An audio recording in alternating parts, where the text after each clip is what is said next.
Hi guys, welcome back to Glittery Crystals. We are back with another Beetlejuice cup. I really enjoyed making this cup. I actually make several cups at the same time, but it takes me forever to finish them. I am going to admit that. It takes me a while before I'm completely done with them. So you might see the same nail colors, or you might see another tumbler that I started that it's already uploaded, and you see it on the background. I hope you love this cup, and yes, grab something to drink and let's get to it. All right, guys, we have already spray painted our cup. I actually stopped prepping my tumblers and I did not notice any difference between sanding and prepping your cup before even spray painting it. So I actually stopped doing that process because I actually do not sell these tumblers. I make them for you guys, and I have made several cups before. The only ones that I make and sell are for friends, and that's it, or for family members, but that's about it. I do not do these cups for a business. Therefore, it takes me forever to actually finish a cup. But whenever I have an inspiration and I want to start the cup, well, I don't always have the tumblers already prepped and cleaned and ready to go. So that's why I stopped prepping them. And as I said, I did not notice any difference. So with this cup, I just grabbed it out of the box and I spray painted it white. That's all I did. I did add 2 coats of the white paint, the 2X Rust-Oleum white semi-gloss paint. It can be gloss, semi-gloss, flat, matte, whatever you have on hand. And as you can see here, I cut some black vinyl. I will see the size of the thickness of these strips and I will put them on the screen. And I'm actually using them as the black stripes for this tumbler. After we have applied all our stripes, I am going to cut off the bottom part. But as you can see, I am making sure that the curb is actually very well flat. And yes, I'm removing the rest of the portion. These are the 2 water slides that I will be using. And I had such a hard time with these 2 images because there's so much going on. There's so many cuts that my Cricut machine had to make that at the end I was just, it was so much that it took forever. Especially this image that you're seeing right here. I love this image, but it has some kind of how can I describe it? It has an ombre effect. So my Cricut machine was actually cutting every single dot it had. I am not kidding. It took around an hour to cut just this image itself. So at the end of the day, as you can see, there was a lot of punctures, and I just grabbed my scissors and I cut it off. But I made it work. Either way, I love this image. It's just that I do not like the ombre effect around the images because it takes forever for my Cricut to cut around it. So as you have seen in my previous videos, whenever I use clear water slide, which are these 2 images, I like using white vinyl. I cut the same image in white. That way you will be able to notice the water slide. And as many of you might know, and if you don't, let me explain. If you use clear water slide in a dark background, you actually lose the image. It does not blend with the dark color. I'm sorry if you hear a noise. It's my dog snoring. He's here with me in my room. Um, but let's get back to the video. Yes, so whenever you use a clear water slide, you actually lose the image if you use a darker color background, except white. If you're using white, you're fine. So that's the reason why I use the white vinyl underneath. So it doesn't matter what your background looks like, you will still be able to see your image. And as I said, my Cricut had such a hard time cutting this outline that it was just insane. I will still leave these two images for you if you're interested. I mean, they're beautiful. I love the images. I love both of them. But specifically for this idea that I had, it was just a pain. But I will do the same thing with this second image. And as you can see, with this image, I did not let my Cricut cut around it because I was just tired. It has been an hour and my machine was still not done with the first image. So with this one, I just grabbed my scissors and I cut around it. And that's about it. There wasn't anything wrong with the image when I applied it. As you can see here, this transfer paper that I'm using, or transfer tape, it's actually very rough. It's very strong. And if you're not careful enough, like as you can see here, you can actually lift a few of those pieces. And I actually started lifting off a few pieces, but I was able to rescue them. And here I'm just cleaning up the vinyl just a tad bit. So I will start with this image, and I actually put my water slide in water. I just grab it straight from the sink. I do not see what temperature it is. I just grab it from the sink and I let my image between 20 and 30 seconds, depending how big the image is, but I just leave it for a few seconds, and once you move it around and it slides, then that means it's ready to be used. At all times, keep your hands and the area wet. Do not handle this water slide with your dry hands because you will rip the image or you will stretch it. So yes, let's position the water slide, and I always use a napkin to dry off the extra water and just reposition the whole image. We will be repeating the same step with this second image. And as you will see here, some of the letters from the top actually are not connected to the water slide. And I just decided to remove them and position them individually. So I'm trying to make sure what letters are falling off, and that's about it. And whenever you're handling water slide, just be extra careful. I know you can see that I'm going a bit fast, but it's because I have speed my video 4 times. So it's actually going pretty fast.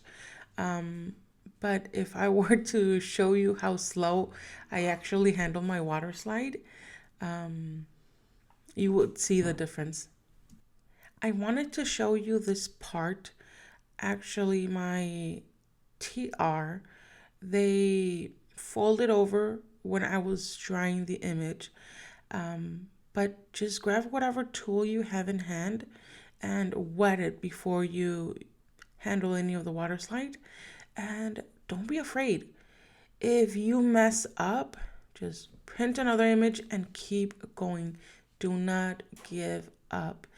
And as you can see, I'm the queen of making mistakes with tumblers. So This only proves to you that we all make mistakes, but let's keep rolling.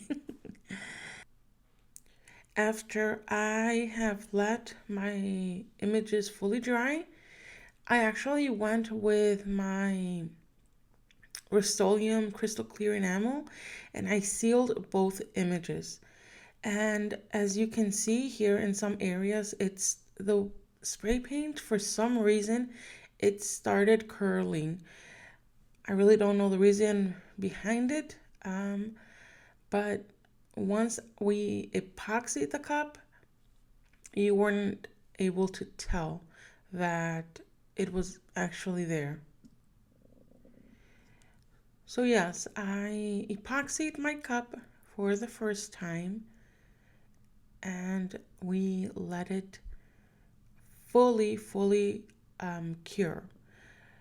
With our next step, you need to make sure that you have let your epoxy fully cure for at least 12 to 16 hours, depending on the temperature of your room, but until it's fully cured to the touch that you touch it, it's not even sticky, it's not tacky at all. We will be using some water, that's why you need your cup to be fully cured. And this is how my tumbler was looking like. I'm in love with the way it's turning out. You can see that, especially this image, it's a little rusty, but it does go very well with the theme of the cup, so I'm not that worried. I will be using the Dawn Power Wash soap to power wash our cup, and I am spraying especially the area where our water slide is. So wherever your soap is, those areas will not get the spray paint. So those areas will be exposed once you have spray painted.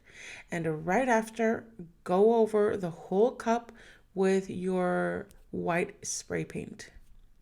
Make sure that everything is well coated, and the sun was very shiny here. It was very hot and it was popping the bubbles very quickly, so I had to move so fast.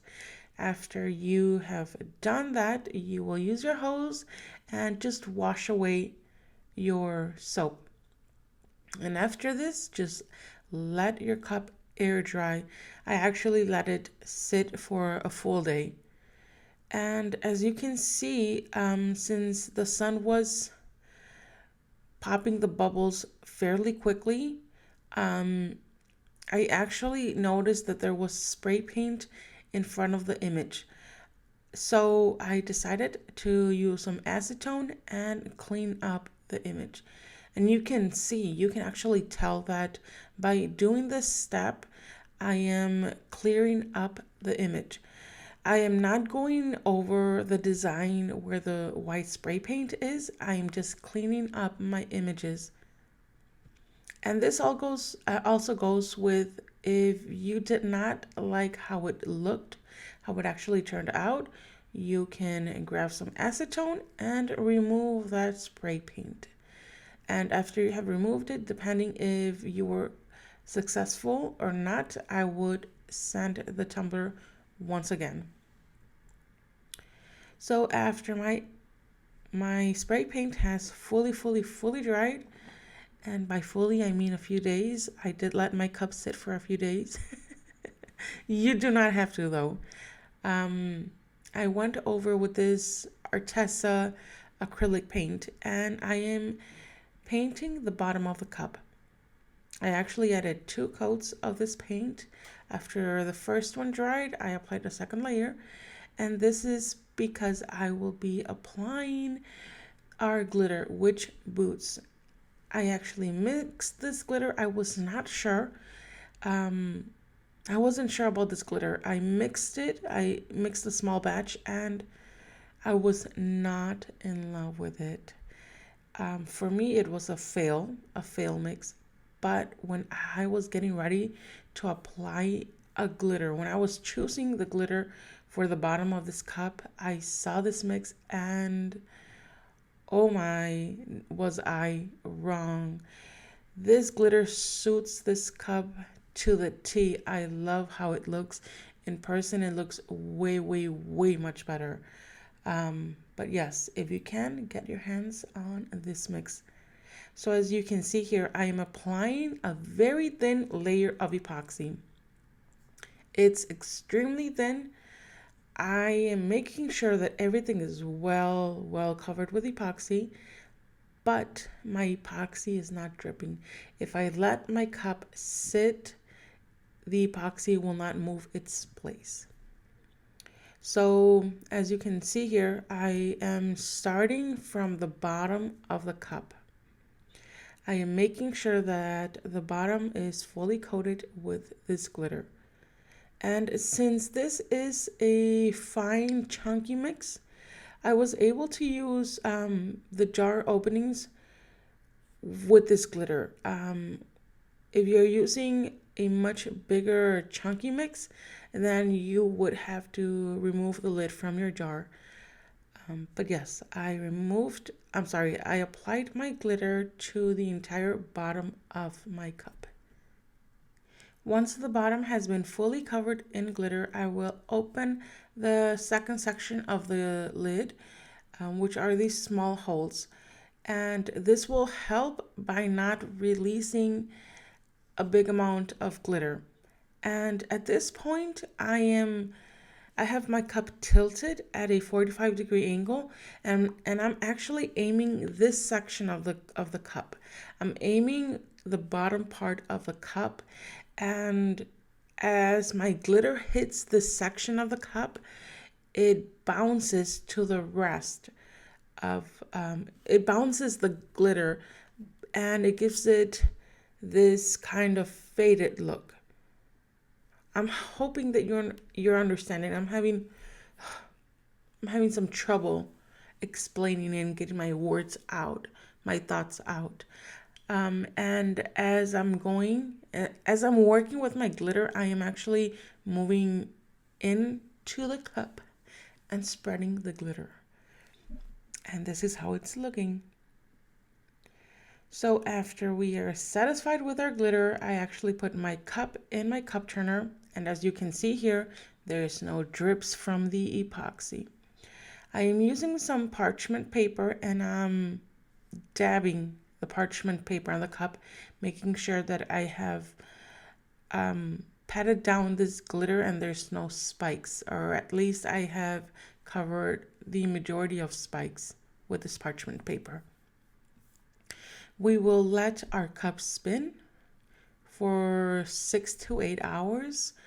But since we applied a very small amount of epoxy, you can actually let it just sit in your table. But I actually let it spin, and yes, after it has cured, I am just rubbing the glitter. By doing this, you are making sure that all of that extra loose glitter falls from the cup. This is the glitter that did not adhere to the cup, and eventually once you apply your epoxy, it's going to move around. So I am just making sure that I remove it with my hand. And now we will epoxy our cup one last time. After I have epoxied my cup, I let it spin for 12 hours. I actually let it spin overnight. And the next morning, I came and I checked on my cup. And there was a surprise. There were 2 flies adhered to my epoxy. And some of you have experienced this, that flies they love the smell of the epoxy, and they just land on your epoxy and mess up the whole thing. So I'm actually going to show you what I do whenever that happens. So I actually grab a very sharp X-Acto knife, and I just start slicing my epoxy out. I slice it, I I just dig that bug right off my epoxy. Depending how much epoxy you have, some of those flies can be well underneath the epoxy. But in this case, I just slided my epoxy and I was able to scrape most of the bug right off. After I have done this step, I will use my sanding paper and I will sand that, specifically that portion of the cup. After I have sanded and I have taken all of the bugs off, or the bug right off the epoxy, I will sand the entire cup one last time again and clean it with rubbing alcohol. Let it dry for a minute or two and then epoxy one last time. And as you can see, this is the final result. I enjoyed making this cup. It was an adventure making it.